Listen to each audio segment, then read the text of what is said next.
here with Half Dozen Customs. We're back out on the Jeep this morning. Just getting the tailgate cleaned up so that we can start body work. There was a lot of sandblasting done to it. If you don't know already, now you do know, can't do body work or paint work over sandblasting. It just won't stick. So it's got to be prepped and cleaned and sanded down before you do anything else. So I already ran over it with the Bauer stripper, just to clean it up, get any oils, greases, sandblasting marks, any hot spots or surface rust that may have popped up over the last 2 weeks that I've been working on it since it got sandblasted, which actually it wasn't much. It actually was really clean. It was just mostly sandblasting that I had to clean up. But now we're going to run over it with the Mud Hog, which I have some 36 on there. And then we'll hit it with the DA around all the edges and areas that I can't get with this. With some 80 grit, we'll run over the whole thing.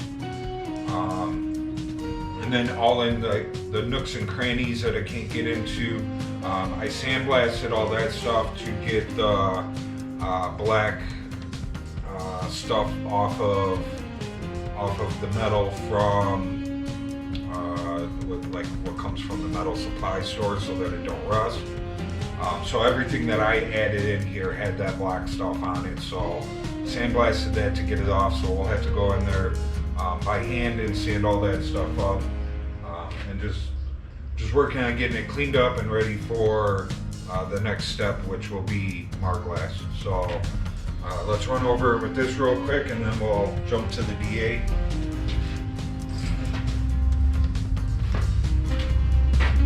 This is just to make sure that we have bite for the body work. So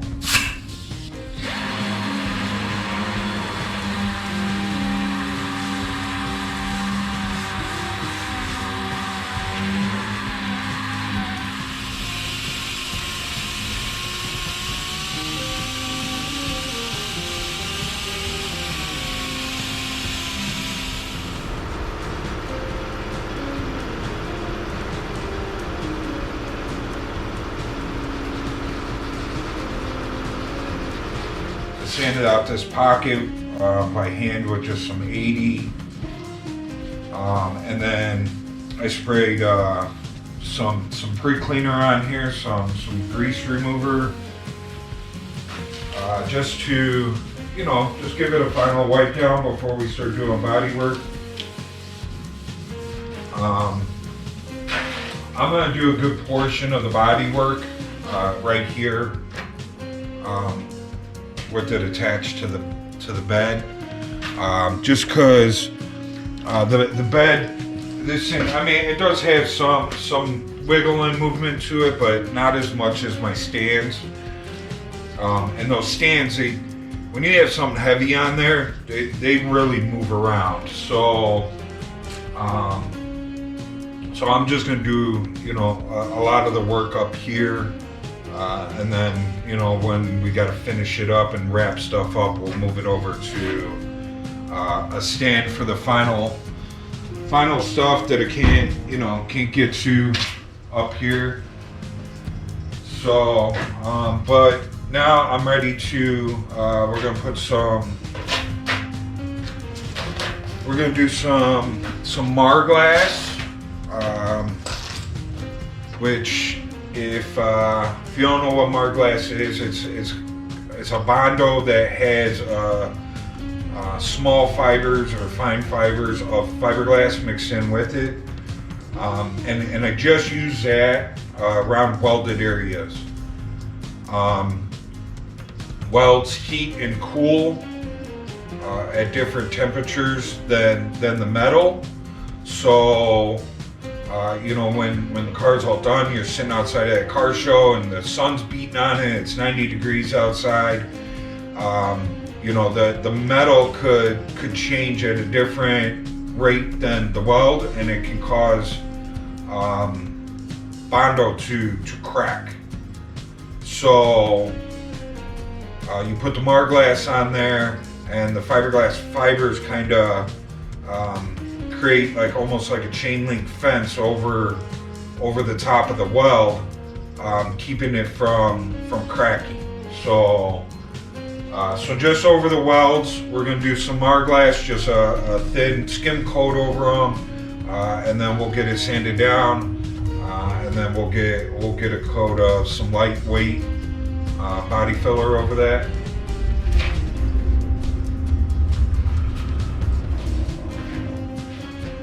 So if you haven't seen in other videos of mine, I only have one thing, I think the skateboard out there where I actually do body work.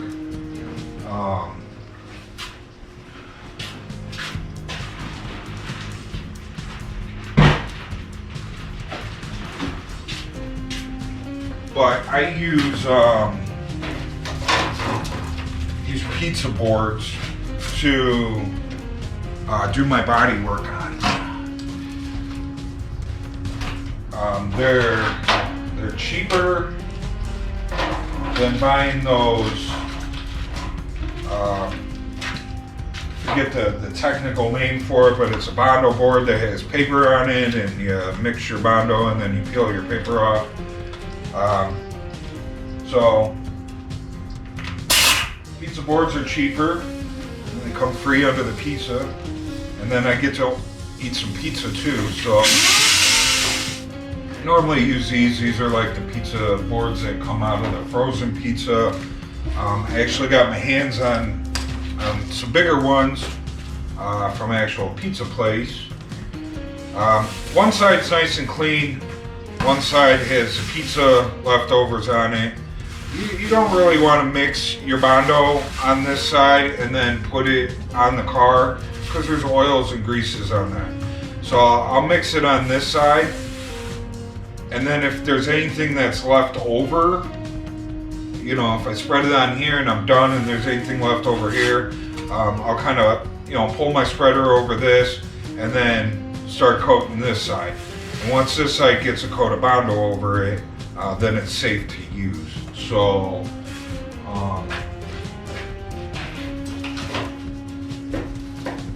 you know, I'm sure it would be fine, but why take any chances? You really don't want to get any oils mixed in with your Bondo, so better safe than sorry. Don't worry, I did not put the greasy side down. I stuck another piece under there.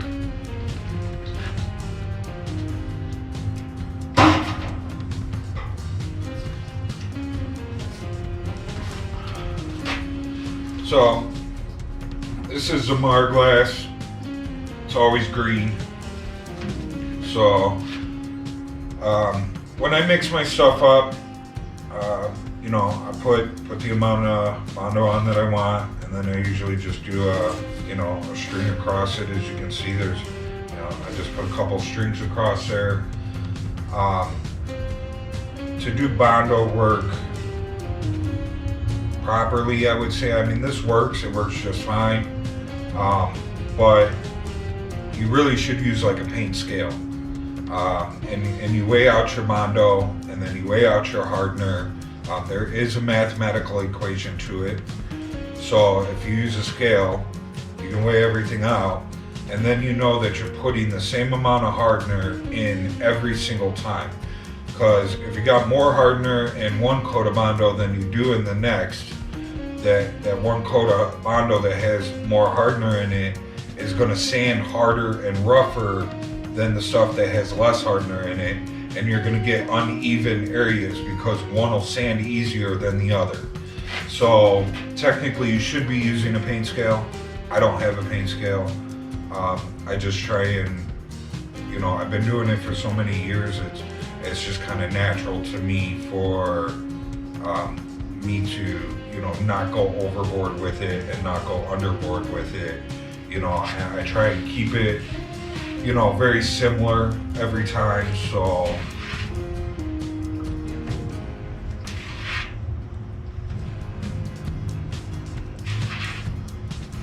Only time I might go like a little easier on my hardener is if, you know, if it's 100 degrees in the shop and I'm doing body work. That's the only time that I'll go light on the hardener, just so that, you know, I have time to work with everything.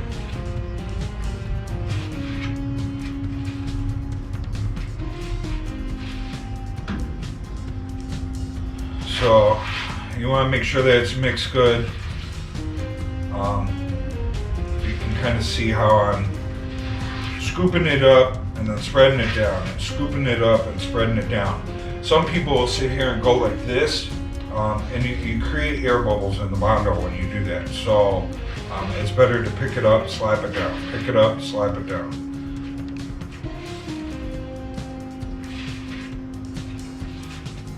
Kind of want to mix the Bondo the same way that you would apply it to the vehicle.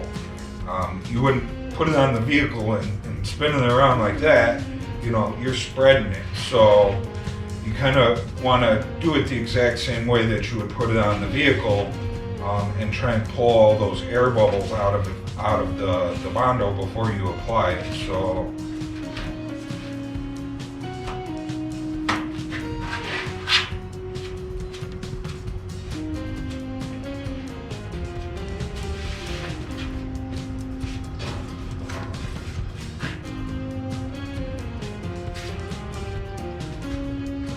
This is it, body work has started. Yay!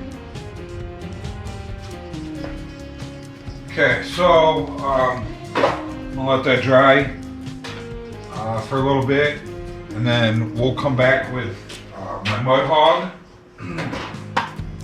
this bad boy. And we're pretty much gonna take off most of this. I'm not using this stuff to straighten anything. This is purely for going over the welds. Once we get this kind of sanded down and smoothed out, then we'll come back and we'll do a final straightening with some lightweight Evercoat. So all I use is the Evercoat stuff. The Duraglass is USC 24030. So I'm pretty sure Evercoat makes stuff like this too, but I don't think it's called Duraglass. I think it's called something else. I've used Duraglass for as long as I can remember. So pretty much my whole body work career has been Duraglass. A lot of people use kitty hair. I'm not really a fan of kitty hair. It's a mess to work with, and it's basically like working with fiberglass, but kind of more in a Bondo form.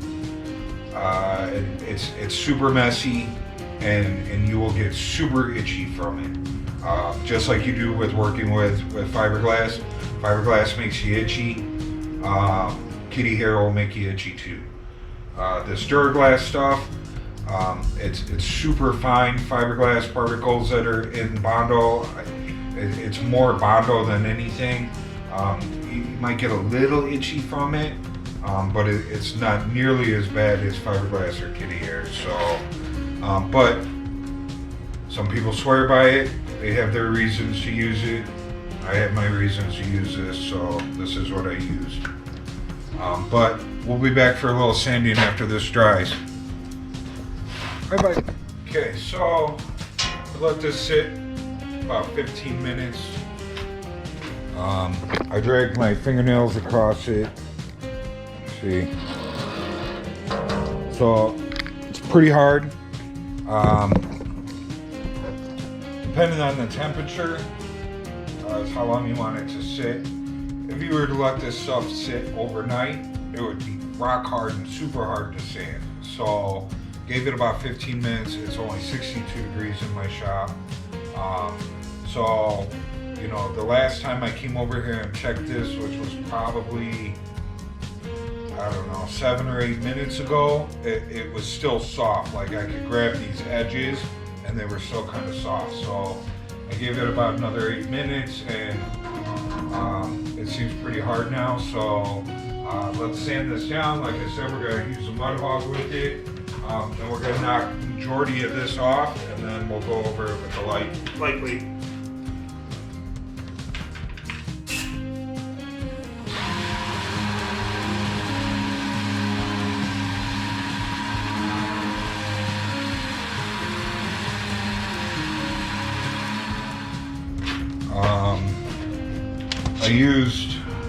I used the mud hog.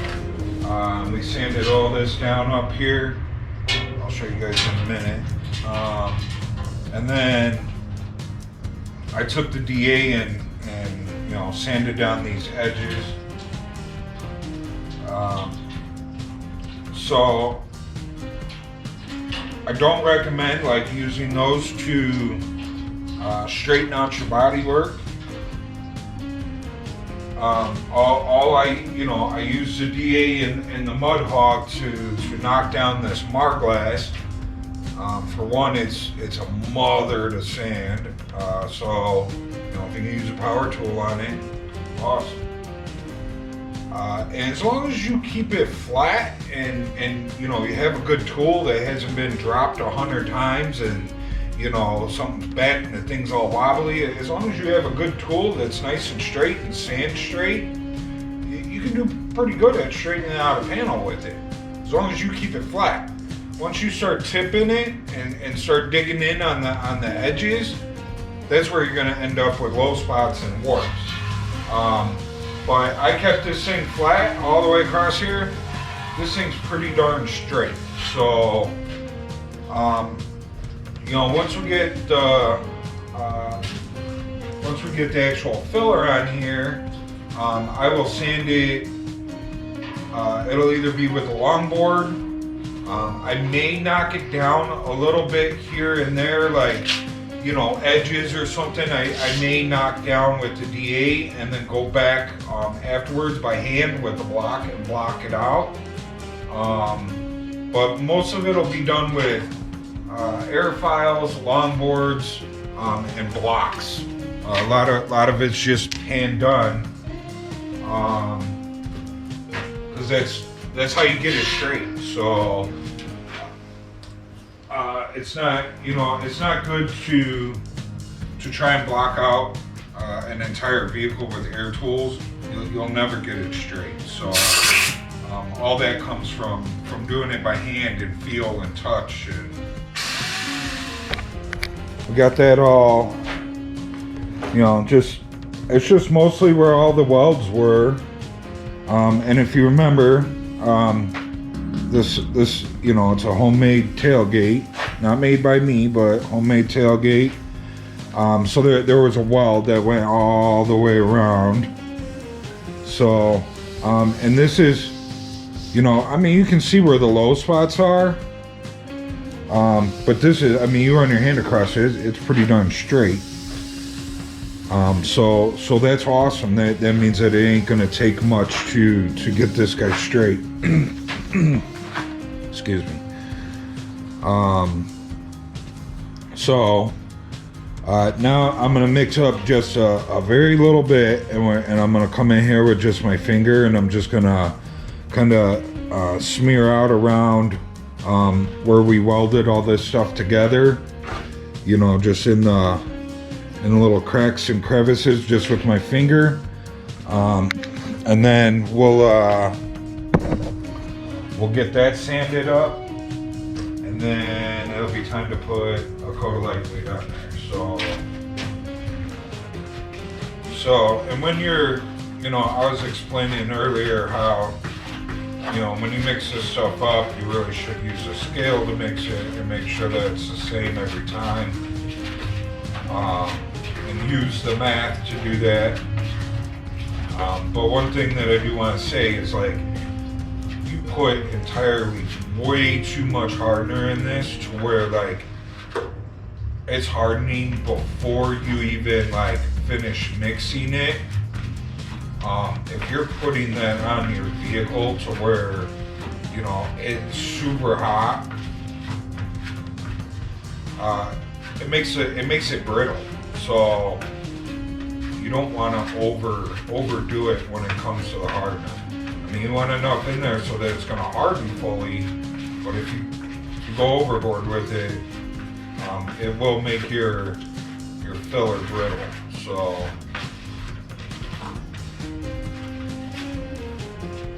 just a little piece of advice, that's all.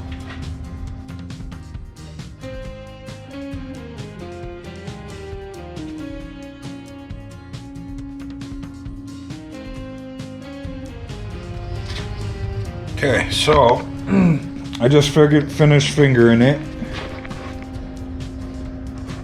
So, and it's just, all I did was just put it around where all the welds are. It's just weld protection. So, we'll let that dry. I'll come back.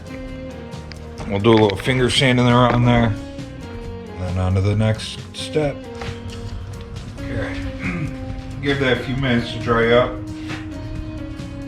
This is just finger sanding this stuff. No way to get a sander in there, so I did give it a little less time to harden up than I did the first time, just so it's a little easier to sand since we got to do this by hand here. So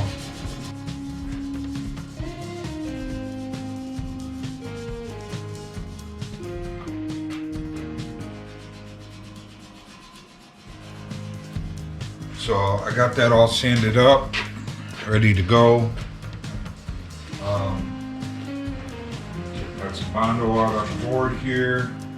We're ready to mix that up. Earlier I was telling you guys about the pizza boards. You know, after everything hardens up, I just run over it with the grinder real quick and smooth it out, and you're ready to use it again. So I did that, got that ready. So hopefully I got enough Bondo here mixed up. Probably not, but we'll see. I am going to grab a new spreader wherever those are.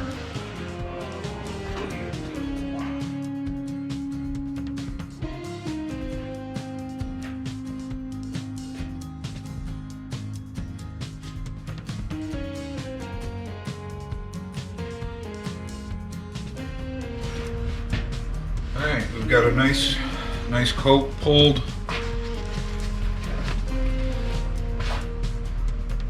Pretty much over all of it, other than like our pocket and our pin area here. It's a little lacquer thinner on a paper towel. Cleans up your spreader like new. So we'll let that dry. I'll keep checking on it.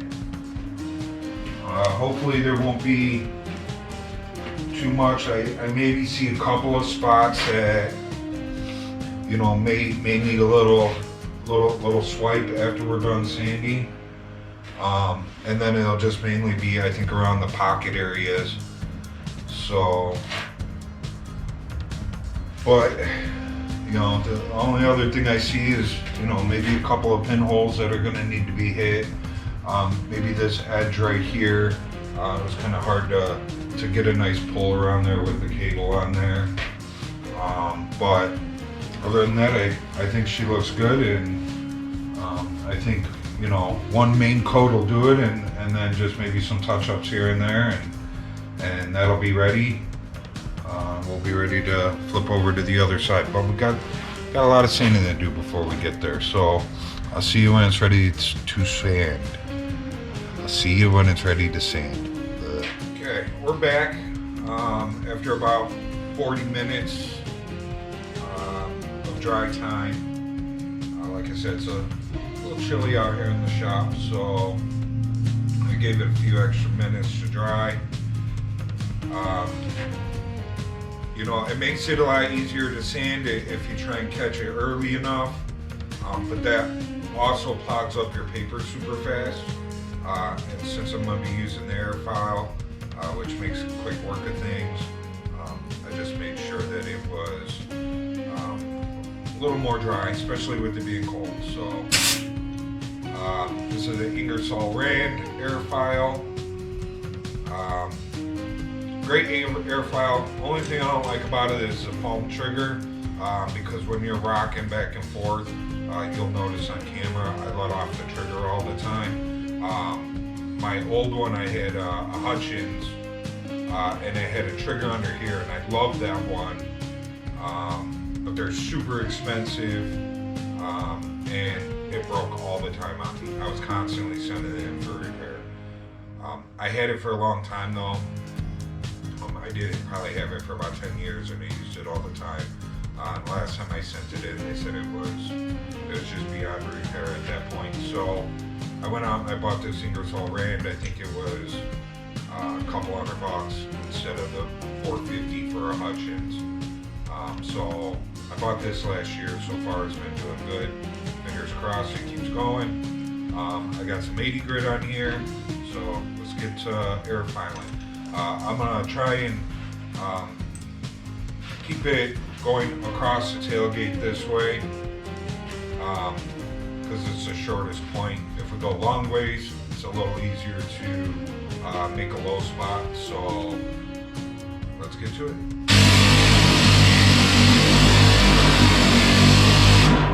I'm gonna get my gloves. That thing's cold.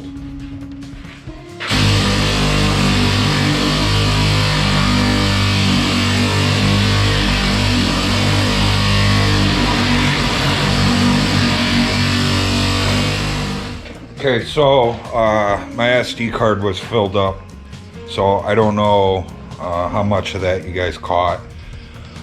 But basically I finished sanding with the air file what I could. What's left is what I gotta go through and sand with a block by hand or finger sand. So when you're looking at stuff like this, like I gotta go in and sand that by hand. This side, you know, I couldn't really get in on this side because of the cable. That side I got in a little bit better, but not around all the stuff that's standing up. But you can see we started to get into some bare metal there, which is fine. But when you start, a lot of this here is Marglass, and there's a couple spots of metal. Once you start to hit metal, you have to stop.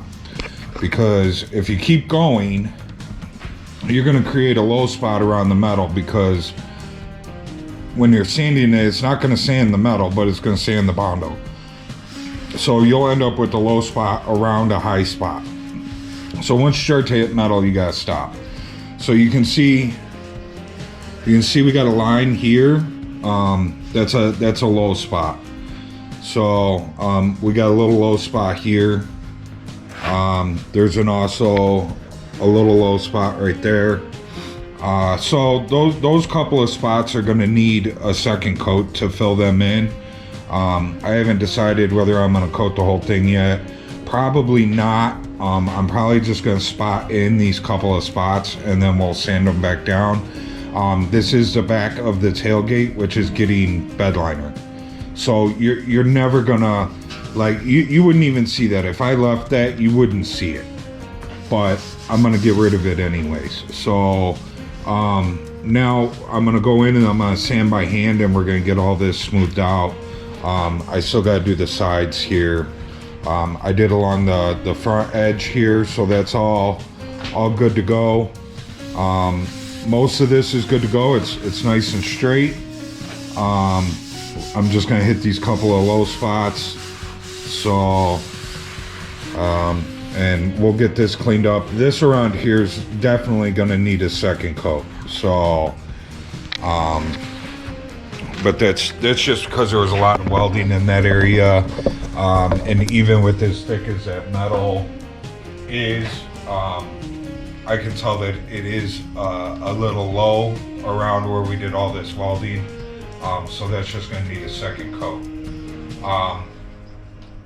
I'm not going to force you guys to watch me finger sand all this or block it out by hand. You got to see the airfoil part, or at least part of it. I know that camera caught it, so we'll have footage of me doing all that. It made pretty quick work of it. I don't know, probably took me 30 minutes to sand that down with the airfoil. So, but yeah, I'm gonna keep sanding on this. So I guess I'll leave the camera on for a little bit here. I'm gonna switch cables to that side. We'll sand this side so you guys can kind of see.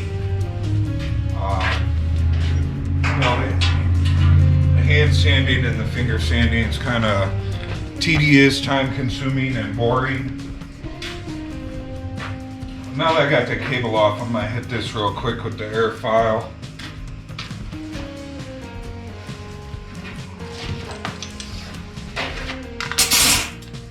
Now in these areas next to this pocket, I did go long ways with this, just because I can't go this way, so.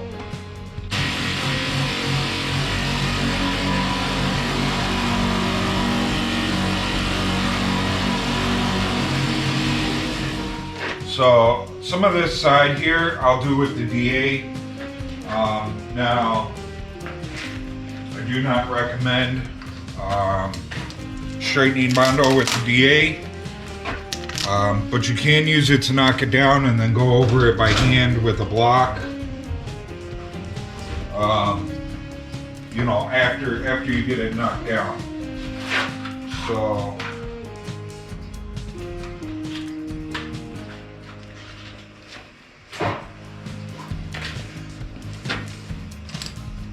It's on like little stuff like this that, you know, you're never really going to see because the tailgate's going to be closed majority of the time, so you're not really going to see it, and it's a small area, so I'll do that.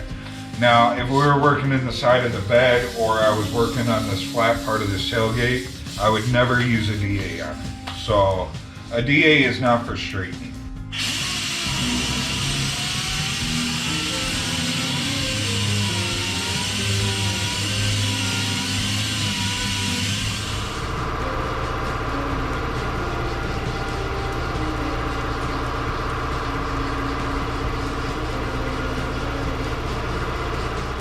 Now, I usually go in and I do all my finger sanding first and get everything smoothed out, and then we'll come in with the block and kind of level everything out with the block. But like I said, right here around all this stuff, I know it's going to need a second coat. So, you know, coming in and leveling it out is going to be impossible right now. But the second coat, it will definitely get leveled out with the block.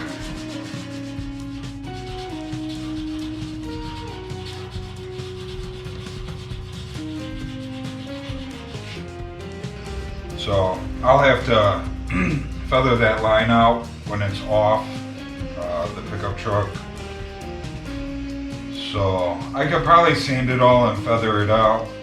We'll have to see, but either way I can't get to it right now. So I'm gonna do the same thing to the other side. I'm not gonna make you guys watch it. I'll bring you guys back for maybe the next coat, or you know, maybe I'll bring you guys back when we start on the outside. That'll be a lot funner because there's lots of curves to finger sand. So, but either way, I'll be back. So I got this wrapped up. Last time we left off at, was that there was a couple of low spots in it, which wasn't a big deal. I coated them up. We got them filled in, nice and level and smooth around here. You know, we had a couple of low spots in here. We had a couple of low spots in here, and again, the low spots around there. We got those all filled in. I did go around in any pinholes or anything that I seen. I kind of, you know, re-hit those spots. Just pulled it super tight. So everything looks good. I got it in 180. It's ready for primer. So now we're gonna start on the other side, and we're gonna start putting a little mark glass over there. So we left off the other day with doing some body work, and there's a couple low spots to fill. So we got those all situated. You can see where I filled the low spot there, here. We did around both these cable areas, got those done. And then I ran around and just kind of swiped in a couple of pinholes that I seen. We got this finished off in 180. So this is ready for primer. It's done. Technically it was just one coat of mark glass around the welds. Then I applied one coat of filler. And then just a second coat in a couple of areas. So, you know, and this is so thin here. I mean, we were so close to getting it with the one coat. So, you know, basically this is just one coat of filler on here. So very thin. You know, as you can see bits of metal, you know, showing through. So that just goes to show you like how thin it actually is on there, just to, you know, make it flat and make it pretty. And again, this is getting bed liner in there, so you know, if there is anything in there that is off just by a little bit, the bed liner will take care of that. So now we're gonna start on the outside. So I got run over it with a burnishing tool and some sanders and just kind of clean it up like we did on the inside. So here we go. Let's do it to it. Put a pin in there just so it don't fall down.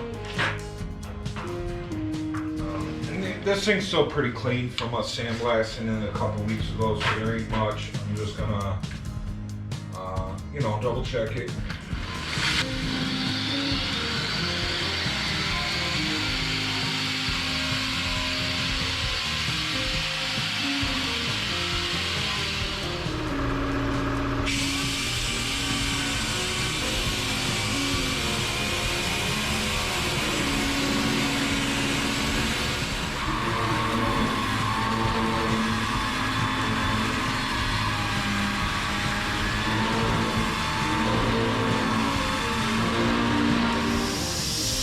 Okay, so ran over it with the burnishing tool, then I ran over it with some 80, and then I went back with the mud hog with some 36 on the centerpiece.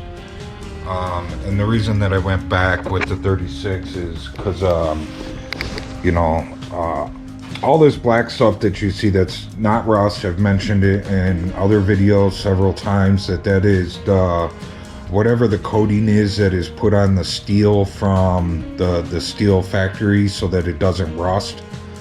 I don't know what it is exactly that they put on there, but it's on, you know, all steel. And it's super hard to get off. I've sanded on it, I've grinded on it, I've sandblasted it. And that's as far as I've gotten it off. It was underneath all the Bondo, all the primer, all the paintwork that was originally on there. This bed was built back in the 90s, or from what I've been told, it was built back in the 90s. So it's been on there the entire time. I don't think it's going to hurt anything being on there for another 30 years. So, you know, I'm not going to make this panel, you know, I'm not going to use a grinder and make this panel all wavy trying to get rid of it. It can stay on there. but I just hit it with some 36 just to make sure that there was some extra roughness to it so that we can coat it. I'm gonna start with just the 4 corners that we rounded off with some Marglass. We'll Marglass here and here, here, and then here on all 4 corners. And then there's some rust pitting that's in here that we sandblasted. There's a little bit down here on the bottom, a little bit right there. We will hit that with Marglass as well, just to fill in the rust pits. So let's get some mixed up and get it coated. And you know, I think I'll move you guys over here where maybe we can see a little better what we're doing. We're getting down to the bottom, like 1/8 of the can down there.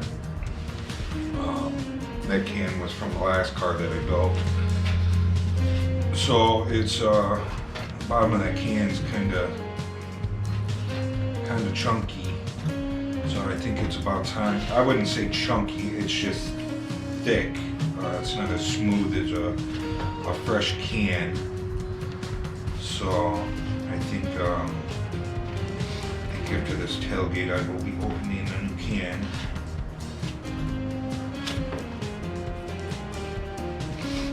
And it don't help that it's getting cold out either.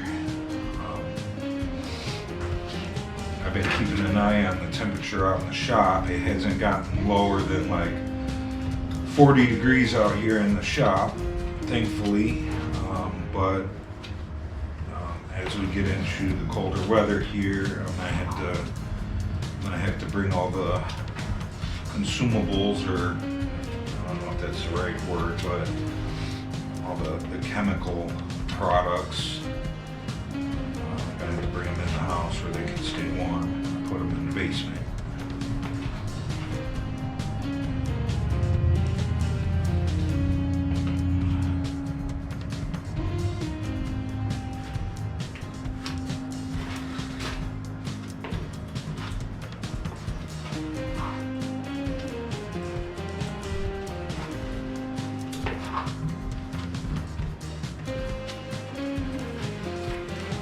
Again, we're just going to do the 4 corners and then some of the areas where it's pitted.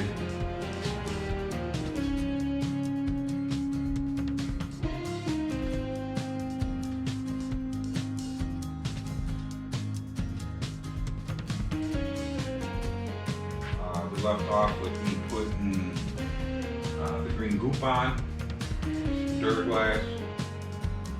Now I'm going to do like I did on the back side, where we just use a DA or the mud hog to kind of flatten everything out.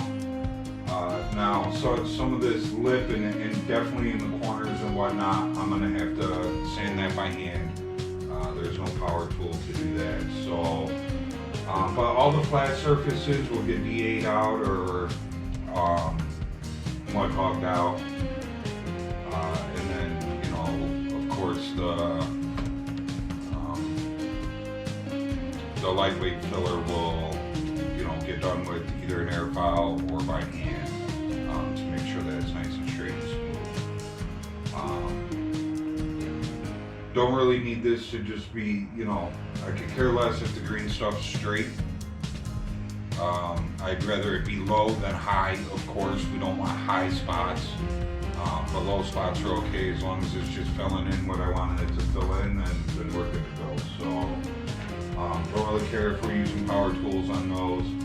So let's just try and get it sanded down and get on to the next coat.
Okay, so we got all this Marglass that I put on here earlier sanded down. We're good to go.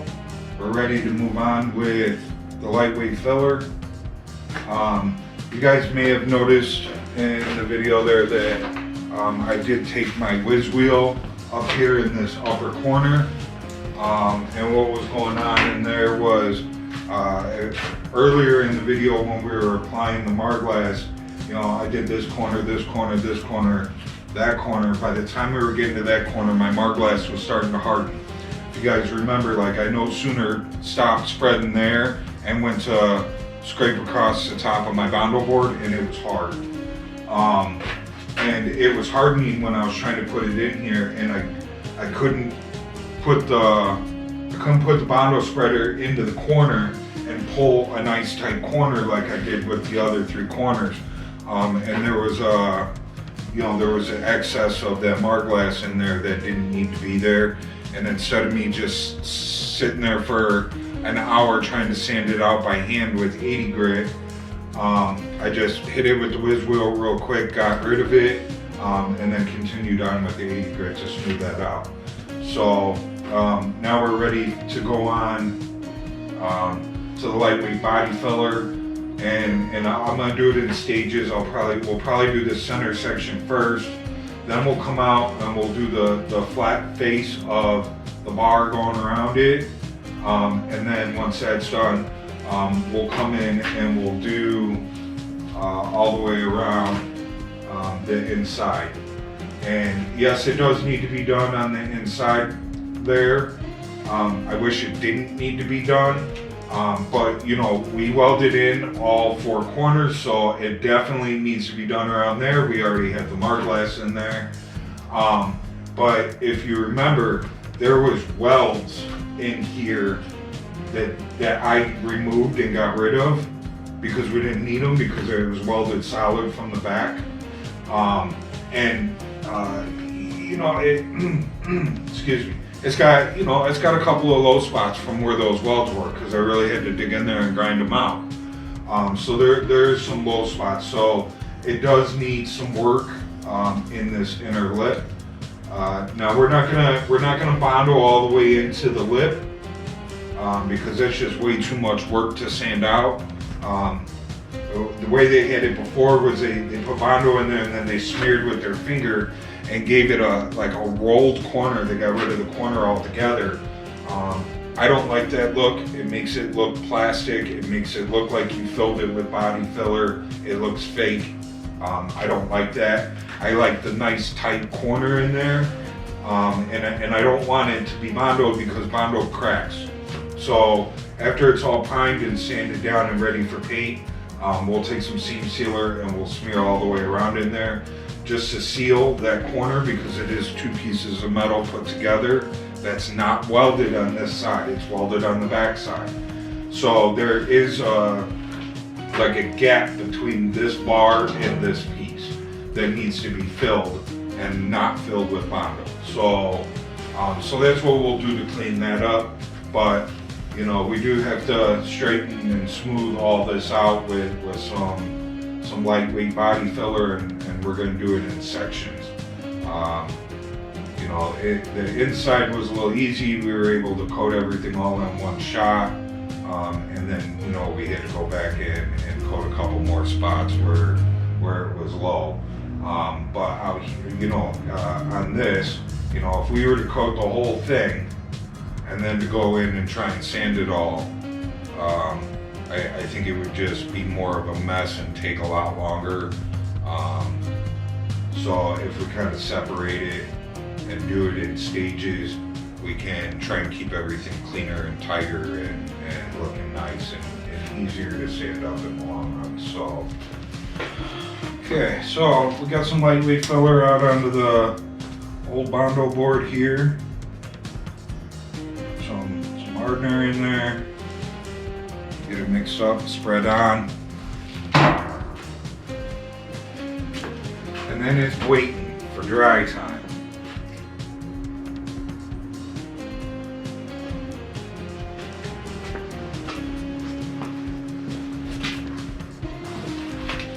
Okay. got that coated. Again, I just made it. You know, I no sooner stopped swiping here, went to swipe on the board, and the board was hardened. So, you know, I see, you know, a couple little spots. You know, these corners were kind of hard to get in there and not, you know, pack the corner with filler. This side I got a little bit better than I did on that side. But hopefully we should be able to get this all smoothed out and straightened. Hopefully in the one coat again. You know, I feel that this thing was pretty straight. When we stripped this thing down, there wasn't a lot of filler on this tailgate to begin with. There was on the back side because they were burying the welds. But once I got to the front, it was mostly just primer and paint, other than the four corners where they had welded everything together. So there was a dent that was in here that I hammered out. I don't know if I got that on video or not. I may have done that off a video. But there was a dent in the middle here that got hammered out. So that was really the only thing back here that I think needed to be straightened. But I always coat everything just to make sure. So you know, if you guys pay attention to my startup video, you know, that's at the very beginning of all the videos of all the cars that I've built and a couple of bikes that I've done. That brown Oldsmobile was the last vehicle that I did here, first vehicle that I did here in this shop, the last vehicle that I just did right before I started on this one. If you look at the picture of that thing down the side of that thing, that thing's straight as glass. I mean, that thing is straight. And, you know, I did that by, you know, coating top to bottom, front to back, with at least one coat of filler. Now, you know, areas where I did patchwork and whatnot got more than one coat, but the whole car got one coat over it that got blocked and sanded and air filed and straightened out, and that car was super straight when it left here. So, and that's how I do it. I just coat everything. I coat everything and block it all out. So, and then 2 rounds of primer that get blocked out, long boarded, guide coated. So, you know, it's a lot of work to make everything nice and straight, but we'll get there. So, I'll be back when this is ready to sand. It's still tacky. So, I'll see you guys in a little bit.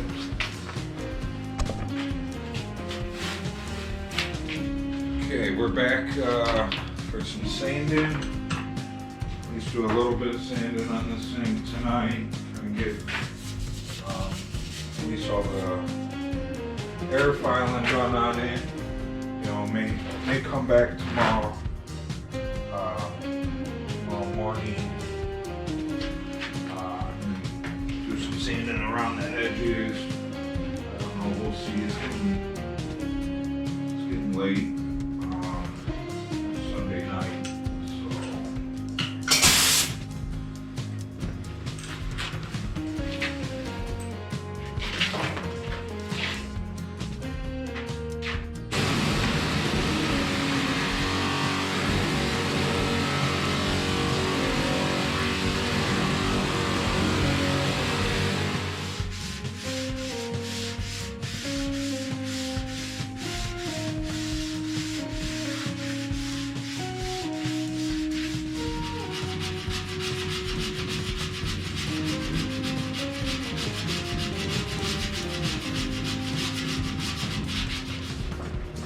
Come out here in the morning, and we'll check this again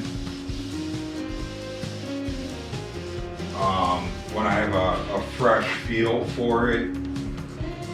I've been out here, rubbing and sanding Bondo all day. So, but as of right now, I think it feels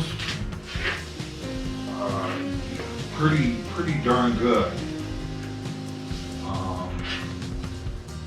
We're gonna start Bondoing up this frame here.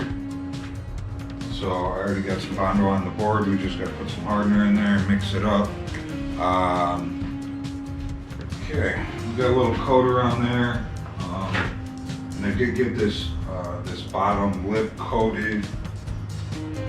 I didn't want to go any further and push it for trying to do the sides and have that harden on me halfway through, and then make it harder for me to sand later. I'd rather come back and do the rest of it with a nice fresh mixed coat that goes on smooth and leaves it easier for me to sand later. So, but we got to coat all the way around, so we'll come back when this dries. Temperature is starting to drop outside, the sun's going down, so I don't know, 20 minutes or so. Hopefully it'll be dry and ready to go. So I'll see you guys for a sanding session.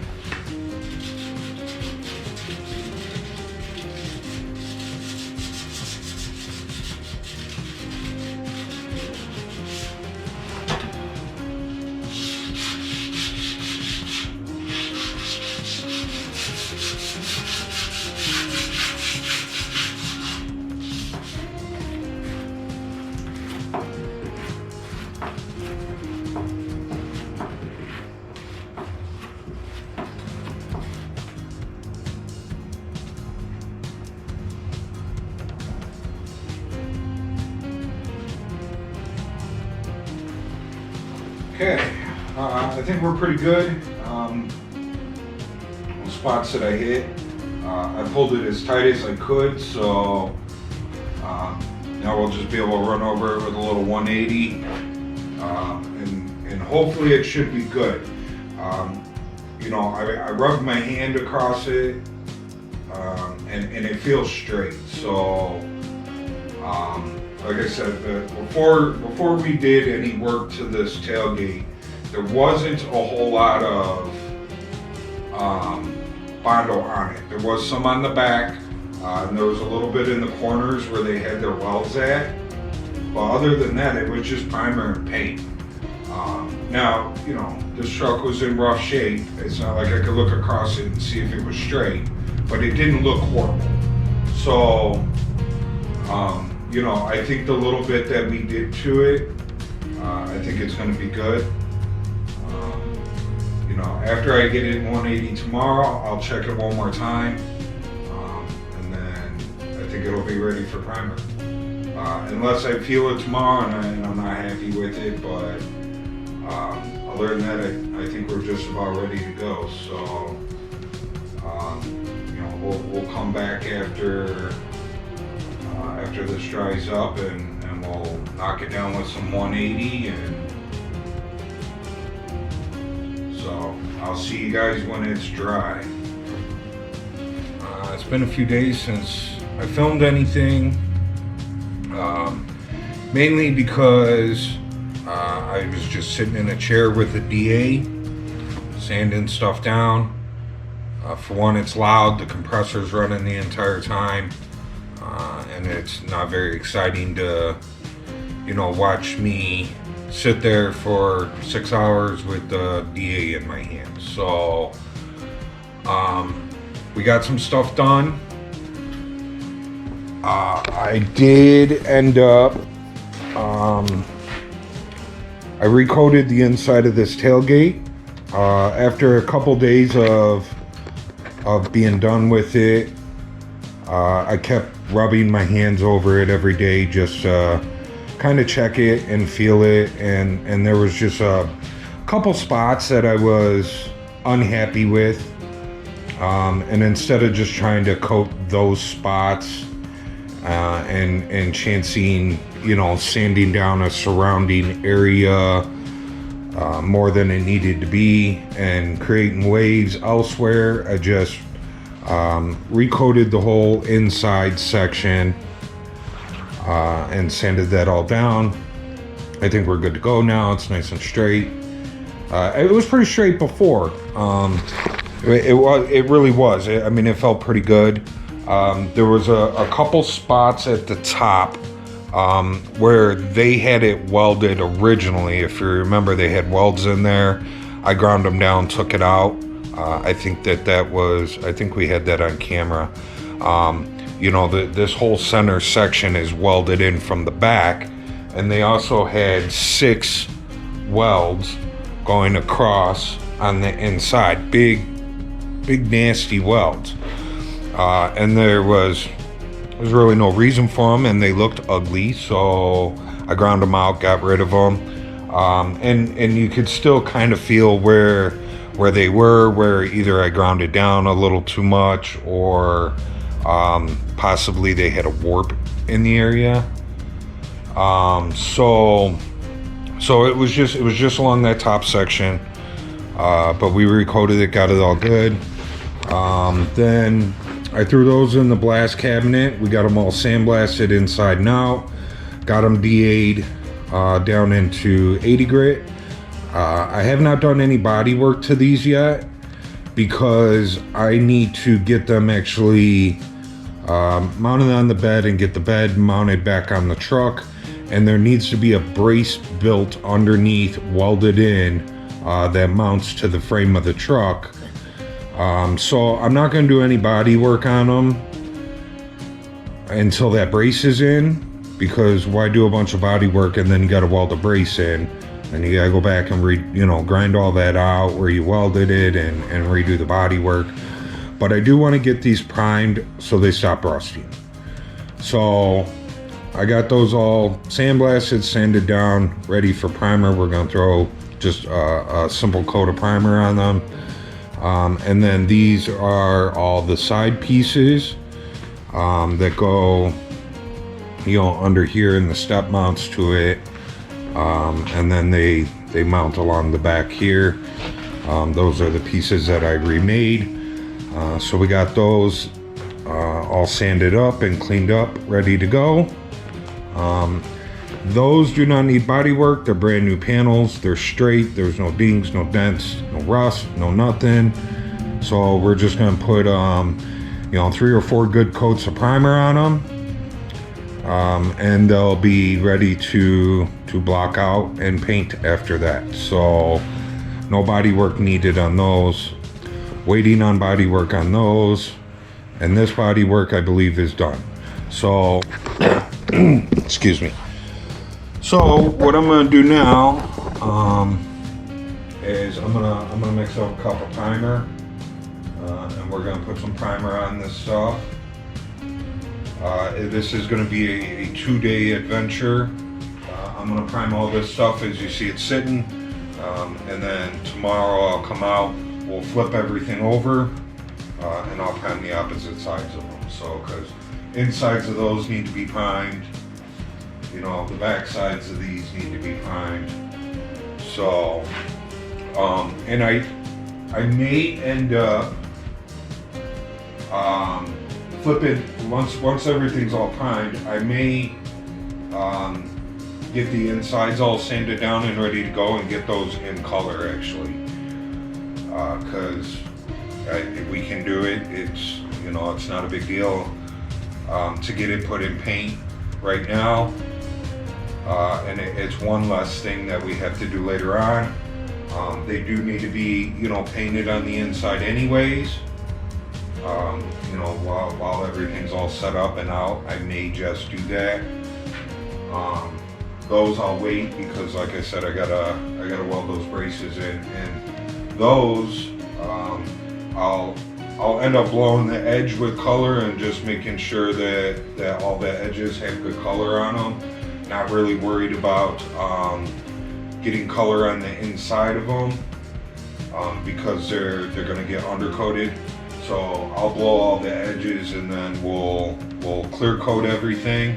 Just, you know, whatever base lands in there. We'll get it clear coated, and those can get undercoated once the brace is in there. It'll be a little while before we get to that. Probably once this is all in primer, and we're going to bring the truck back over.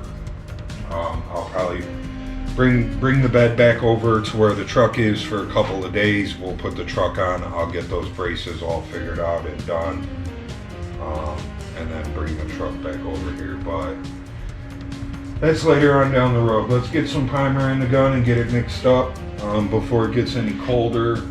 Temperature is dropping. It's supposed to be cold tonight, so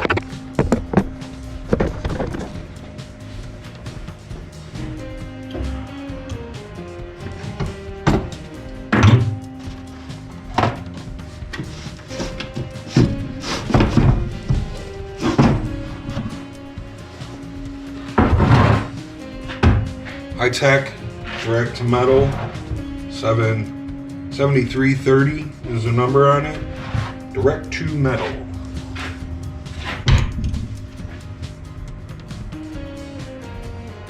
So that is the main thing that you want to know about primer when you're priming directly over bare metal. Is you need to make sure that it is a DTM primer. So there are primers out there that are not DTM, and they'll actually, I found this out the hard way long time ago, it'll actually peel off the metal a little later on down the road. So we had did some signs for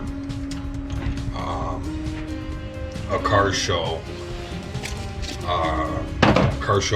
No, maybe it was a festival of some sort that we did these signs for, and luckily before I even finished the sign, I noticed that the primer was just peeling off of it. It was just black hot rod primer, and that stuff is now direct to metal, and I noticed it, and we were able to strip them down and fix the issue before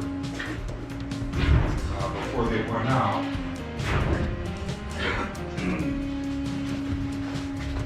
So it wasn't a huge deal. It wasn't like it was on a customer's car or anything like that. It was just some signs that we had made,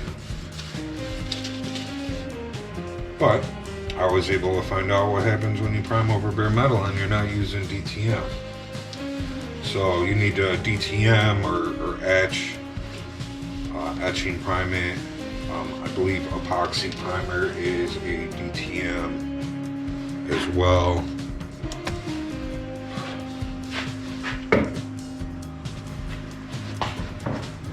So like most videos, I'll show you blowing a coat on, and then I'll go put you in the house. I don't want to ruin my camera equipment. Plus, I just replaced the lens cover on that. Well, my wife replaced it because last week on Monday, I decided to shoot sparks at the camera, not knowing that I was doing it, but I shot sparks at the camera and screwed up the protective lens cover. So it's a good thing I had that protective lens cover, otherwise we would have been buying a new camera. So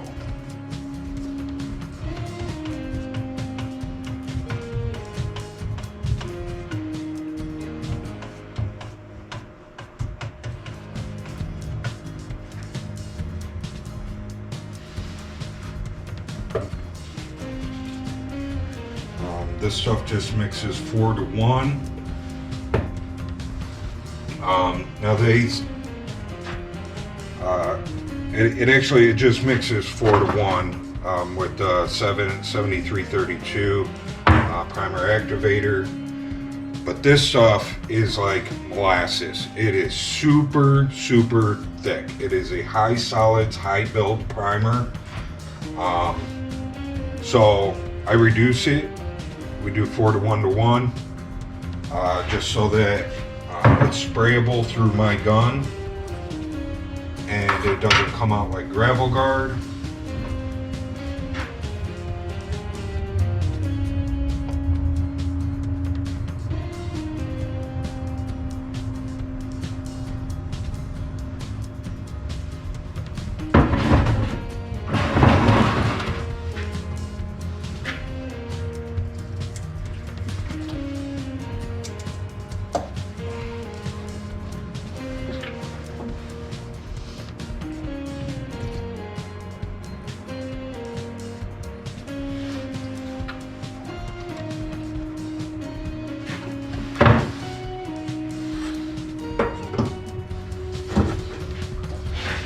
Just use Limco LR12 medium reducer. This is the same stuff that you mix your base coat with.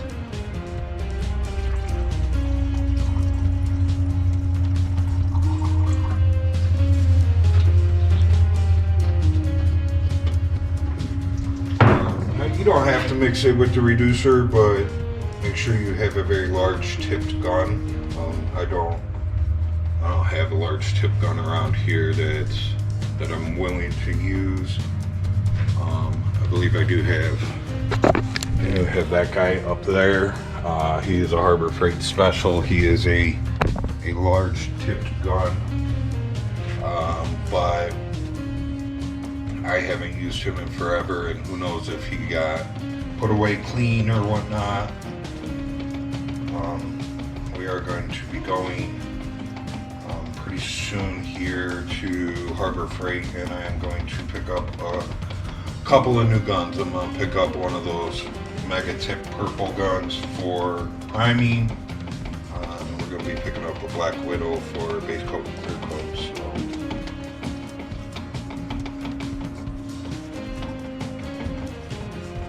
I've explained in other videos that this gun that I have here is from Mako, very good gun. I actually had 3 of them at one point in time, one for primer, one for base, one for clear. And I've probably had them for I don't know, anywhere in between 10 and 15 years, and they are just, the other 2 have permanently died, and this one is on its last leg, so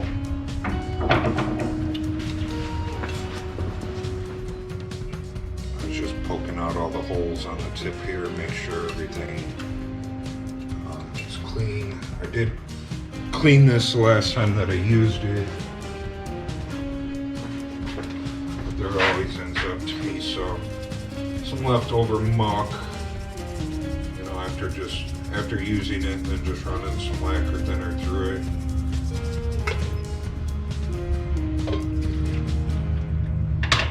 If I was doing base coat or clear coat, I would blow this thing all apart and get it all cleaned up, but we're just priming, so as long as it's spraying decent, I don't care if a blue chunk sprays out.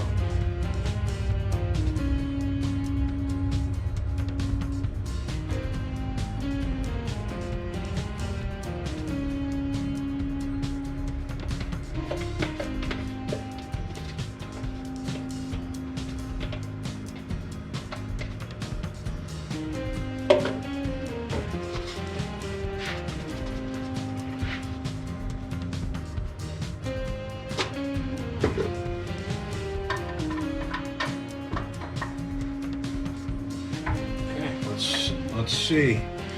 Fingers crossed everything comes out okay. That these panels turn out good. They should. I have faith in it, but you never know. Sometimes shit happens. But let's hope everything looks good. Like I said before, I'm gonna blow a coat on this, and then I'm gonna put you guys back inside. And next time you guys see me, these will all be primed.